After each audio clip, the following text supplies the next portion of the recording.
Hey, poor mamas, aka cool moms. I have coffee in a to-go cup made at home, and I'm ready to jam about reducing food waste. My grandma grew all her food on a little hillside attached to the animal farm and was a subsistence farmer. And I hope that while we prosper, we don't lose those things.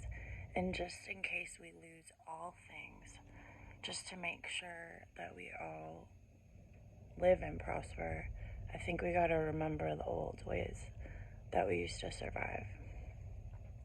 So let's jam about jams and jellies, moms.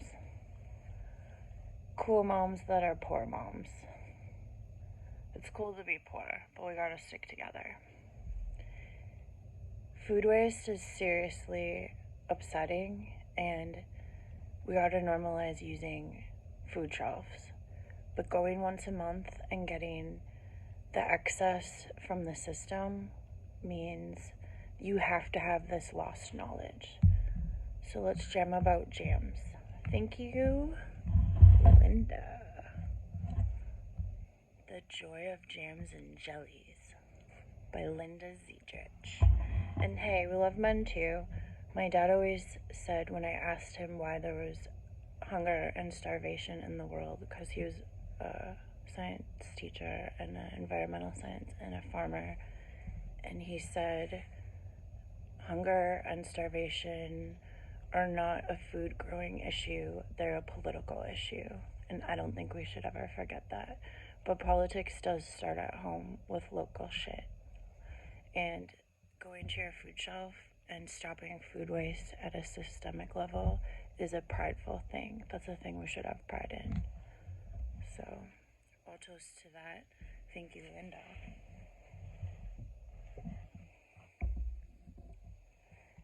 The joy of jams and jellies.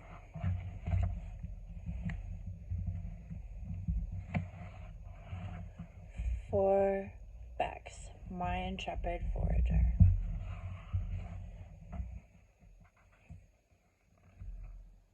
Chapter 1 does start with apple, and that is where I am going to start when I start cooking.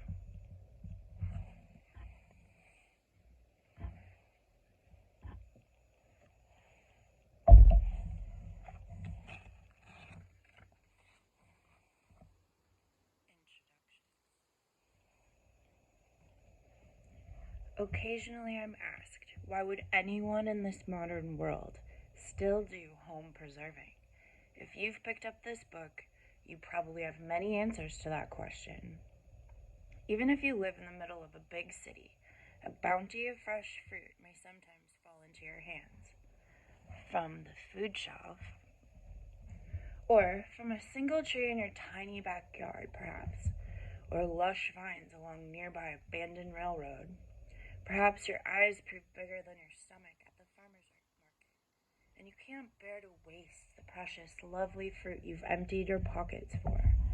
You may despair at the bland taste of commercial preserves and challenge yourself to do better.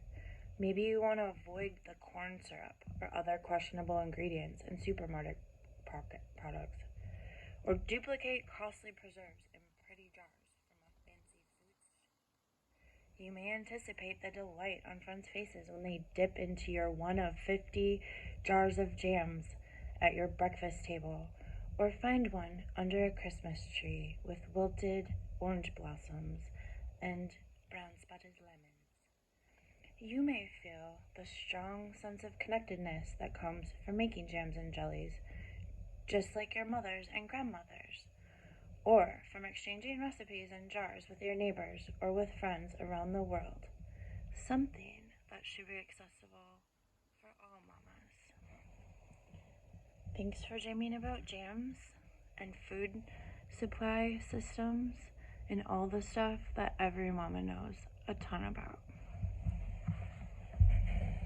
Be an expert and be luxurious and be a cool poor mama.